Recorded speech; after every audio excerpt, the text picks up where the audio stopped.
Hey everybody, how you doing today? My name's Carpo. The video you're about to watch deals with a few sensitive topics. Nothing too intense, but I just wanted to allow people to be forewarned. Maybe you could call this a trigger warning of sorts, and perhaps that even lends kind of a more of a hilarity to the subject of being overly sensitive or offended. The idea that I would even have to allow people to be aware that they may be offended in its own right is kind of absurd, and I think we're all starting to realize that. Any terminology that I use in the following video is not meant to harm anyone, and I thought that before, I wasn't even going to upload it at first, and I thought, I was a little bit scattered in the video, and there were a few things that I didn't cover that I wanted to, because I mentioned how there's a lot of basically different biases between a variety of different groups, and how bias is kind of natural, but this extends into the LGBTQ community, into the gun owners community, into the vegan community. And you notice how these are, it's not about a left or right thing. I want people to know that I'm not, while I can laugh at a millennial vegan worrying about where his avocado comes from, I can also laugh at a gun owner who's so obsessed with his weapon he can't admit that, yes, America has a gun problem. But that problem's not solvable by, you see, I shouldn't have even brought that into, but any topic that you bring up is going to be sensitive. It doesn't mean that we agree one way or another. But the main point I wanted to make is that the more we talk about these issues, the more power we give them. So bringing things out into the open isn't a way to really resolve them if they're issues that aren't getting resolved. And besides the PC issue where we have to speak a certain way or use language, I think I want people to know the reason why that is so offensive to so many people is because it's what they called Newspeak in 1984. It's a different way of talking that the people in George Orwell's, 1984 dystopia, and I hate to quote that, but they had to utilize these, certain different ways of speaking to not, break any laws. And basically we're working towards that, but not in the sense of the government mandated, but forced by each other. And so I just wanted to open up a dialogue and say, look, we're entitled to believe whatever we choose. If we don't want to deal with statistical evidence, we don't want to believe the things we hear, we don't want to believe the things that we're told, so be it. It's not a problem of what we believe or what group we're a part of, what language we speak. It's a matter of how we respond to others who aren't like us, don't speak like us, don't share our interest in these particular things. And, even, back in the day, I couldn't understand why people were so frustrated with, say, Greenpeace people or environmentalists or even feminists, and then you find some of them are just so extreme. And there's people on the other side that are ultimately just as extreme, ranting and raving about how the immigrants are going to take our jobs, and maybe both people have a legitimate gripe. It's not the issue of whether or not the people have a complaint. It's whether we can tactfully handle it without attacking each other and belittling each other. So hopefully the following video nobody takes the wrong way, and thanks for watching. Talk to y'all soon. Well, hello again everyone. Welcome to Carpo's channel. This is a subject I couldn't resist talking about. It took me a couple days to actually get around to doing this, but this particular video, I guess, will deal with a few different things, and I hope nobody takes it too personally or too sensitive. I'd like to start off by saying, rather telling you one of the greatest things that I've learned in my life, one of the greatest pieces of wisdom that I've discovered, not through anyone teaching me or through reading books or, although those are all components of it. The greatest piece of wisdom that I can offer, that you can realize, is that everybody is completely full of shit. And I mean, that sounds so obvious. A lot of people believe that everyone else is lying, everyone else is out to get them. That's not what I'm talking about. I'm saying that everyone creates their own idea of the way the world operates. And we create social structures, or I guess what we would call identity politics, within the sphere of what we consider to be this confusing life. And we've created religions to try to understand it, social structures, hierarchies, We've tried to compare ourselves to animals. We've tried to compare ourselves to gods. We've tried to, put ourselves down as lesser than God. We've beat ourselves up and we've boosted ourselves up, and here we are, still fucking up as human beings. And, I guess I can't help but feel a little cynical about it, but I'm really kind of maybe I feel kind of like the George Carlin type of approach to this. His idea about politics, his idea about environmentalism, that kind of thing, where it's easy to get wrapped up and say, oh, well, we're trying to save the planet. And then, as Carlin famously said, the planet's not going anywhere. We are. We're not trying to save the planet. We're trying to save the people. Save the pretty pandas. Save, our comfortable lives. Now, before you take that and think, whoa, wait a minute. I realized that there are a lot of causes worth fighting for. And this video is going to deal specifically with the identity politics relating to those causes. Now, first off, the identity politics just means you identify with a specific group. One thing that's important to remember is you may identify with a group, but ask yourself, is that group, let's say you identify as a rock collector, okay? That's going to be different than if you identify as a particular religious affiliation, because you're unlikely to meet other rock collectors who are going to argue with you about the basics of rocks. They'll say, oh yeah, that's jasper. Sure, it has iron in it. Okay. Green rocks have copper in them. Okay, this is a crystal. Oh, it has this hardness. You can scientifically study and look at the materials and the properties of the rocks and come to a conclusion. There's not likely to be fights among, well, no, this stone is actually this. But when you move into religions, all of a sudden it's, no, this means this. It becomes anecdotal. It becomes about, I feel this way, therefore my feelings are more important than the reality. This is nothing new. This has gone on through history, and I'm going to start this video off, I guess, by kind of reciting some of these things through history that have created these social identity groups and our social hysteria, or our social anxieties that have come from these things. Back in the day, it was witches, the witch trials, right? I mean, you could go back in history and talk about demons and jinns and a variety of different mythological creatures and fears, but let's just go back a few centuries and talk about witches. There's a fear that people were possessed. Even people who were having seizures were considered to be possessed by the devil.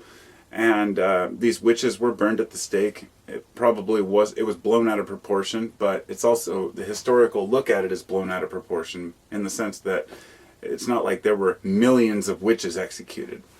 It's just the idea that we wanted to put the blame on something else, witchcraft.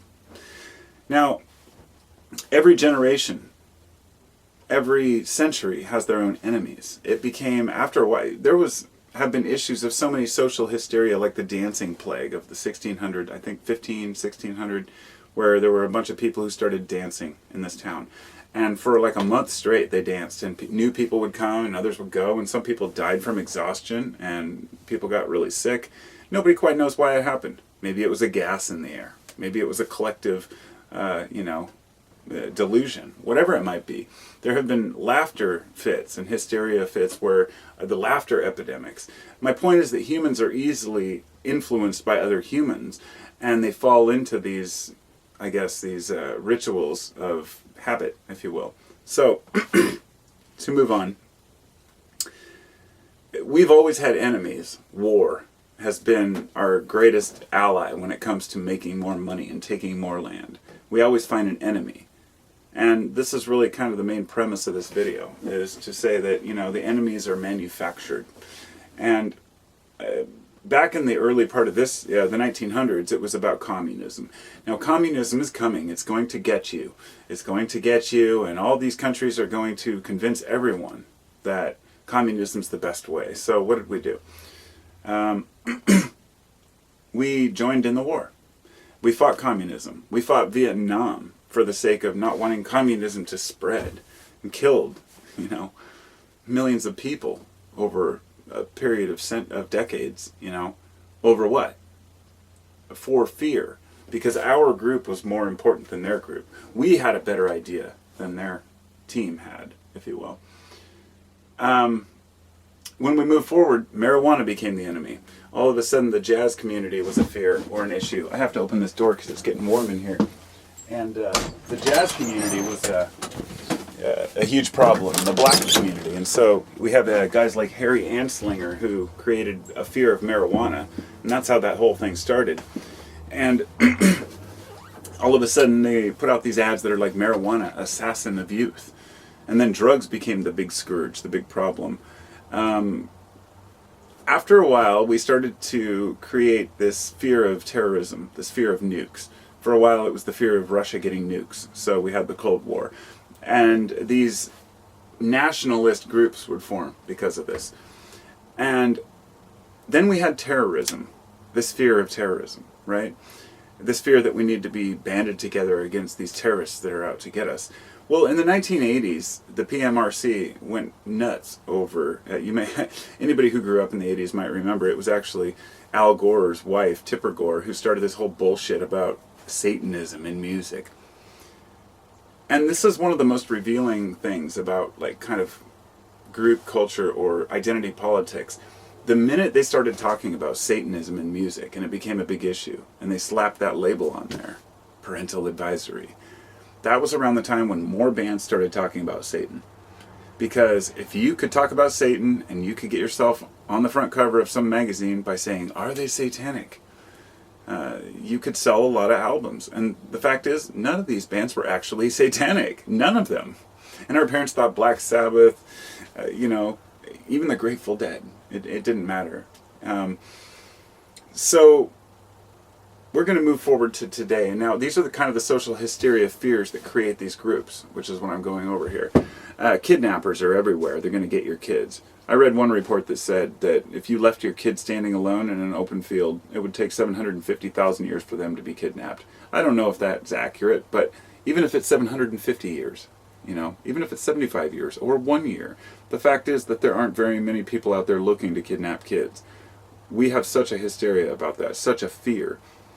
And honestly, now that I've been using that word hysteria, I realize that might offend some people. Because that started with hyster, which, like hysterectomy, it has to do with the woman. Hysteria was considered to be a woman's disease that women got when they had even PMS. So it can be offensive. But, if it is offensive, tough shit. I don't mean it in that way. I'm really tired of the PC culture and the whole offended thing. If people can't handle words like retard... If you haven't seen the South Park, where they talk about Harley riders, it's one of my favorite ones. And I went into a gas station today, and as I was peacefully, filling up my gas tank, this chick starts up this Harley, and it's just like, brrr! I mean, the loudest Harley I've heard in a long time. And, she kind of looks around to see if people are looking at her and takes off, and I just gave her this look like, man, you were an idiot. I'm sorry, but having a loud motorcycle does not make you cool. But Harley riders are kind of their own little, identity group. And I'm sorry, if you're a Harley rider, I respect the fact that people are into that. But you know what?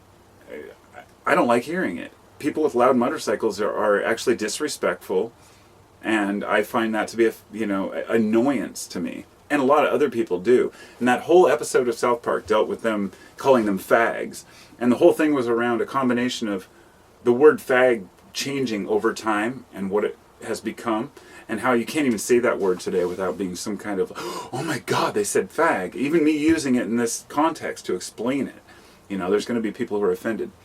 So one of my main realizations is to just give up on not offending people.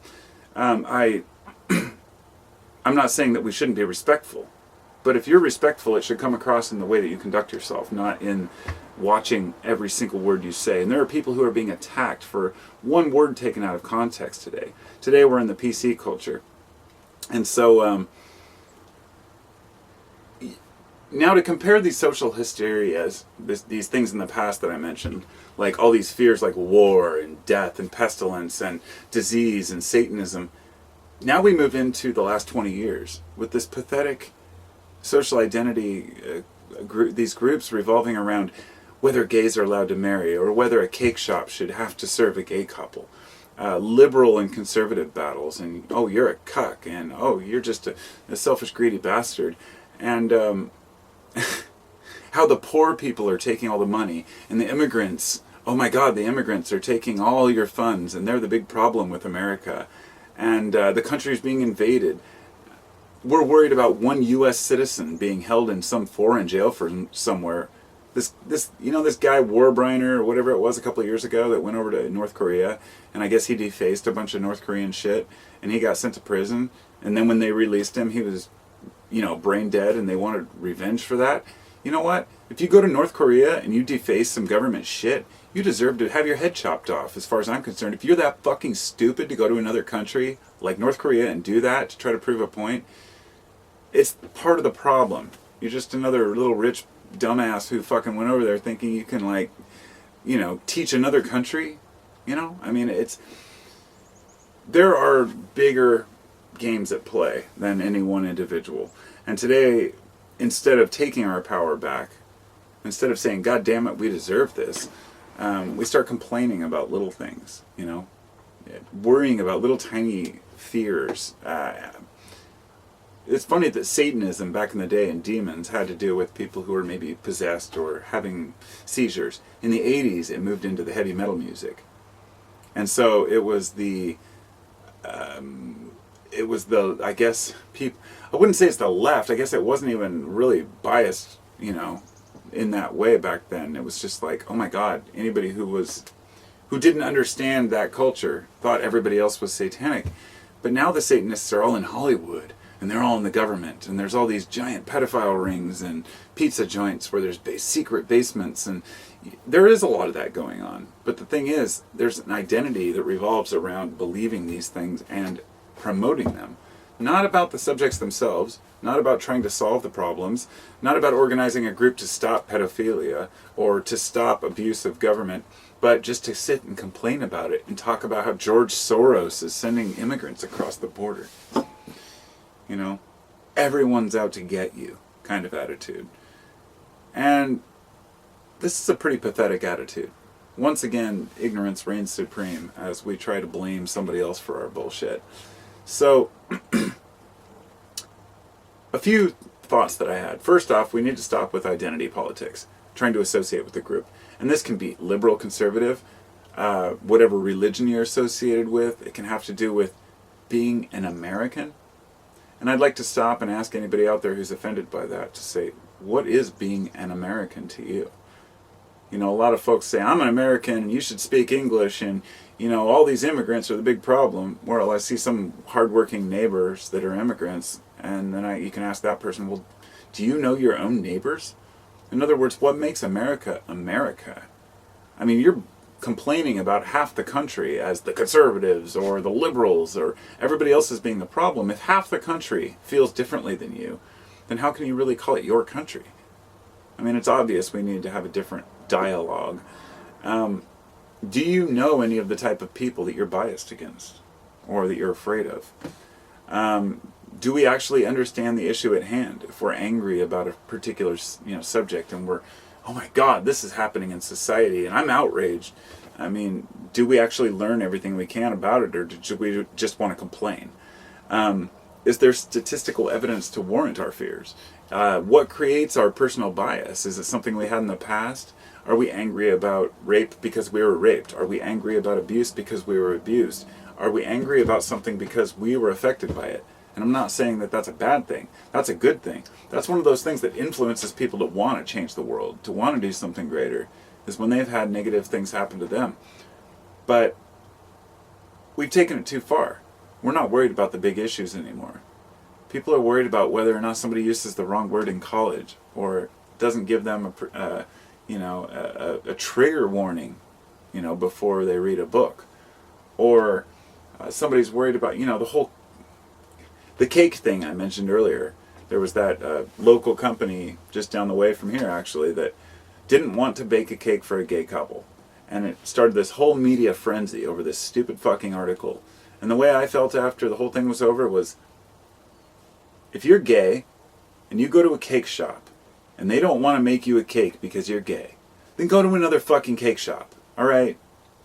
And if you are a cake shop and somebody who comes in and you don't want to make a cake for them, You should have every right to do so. Do I think the owner of that cake shop is a complete douchebag, an asshole? Yes. But guess what happened? I believe they ended up losing a ton of business and ended up shutting down. Society will decide whether something is right or wrong, not individuals. We don't need to have these frivolous lawsuits against people because they used the wrong language around us or offended us. I think that our sensitivity as a culture is actually doing damage. I didn't feel that way 5 years ago, but I do now. It has changed quickly. And now people think that they can just sue someone for saying the wrong word or calling them a bad name. People are afraid to even fight things out anymore. Kids in school, they try to resolve all their differences by walking away, and I hate to say it, I finally realized, well, shit, sometimes you just gotta punch somebody in the nose. I mean, I don't personally, but sometimes people are picking on you, and I have done that when I was in school because somebody was fucking with me, and guess what? He didn't fuck with me again. And that's how people need to be. Stand up for yourself. Don't expect the government to bail you out. Don't rely on diplomacy. Don't rely on laws to protect you. Stand up for yourself. And I don't know, that may sound harsh because people do stand up for themselves and sometimes the laws aren't good enough. And sometimes their own power isn't good enough. And that's something I understand. But I'm not talking about the major issues, like somebody being beaten because they're a different color. Those are issues that have to be dealt with. But when it comes to personal choices in life, or not wanting to hear certain words or being sheltered from certain ideas, it's just not going to happen. There's no such thing as a safe space. Life is confusing, and we can identify with these groups. I'm an American, I'm a Russian, whatever you might be. It doesn't matter. Nobody gives a shit. You're just a person. You're just another human. And anyway, that's my philosophy on identity politics, so take it for what you will. Take care, everybody. Have a wonderful day.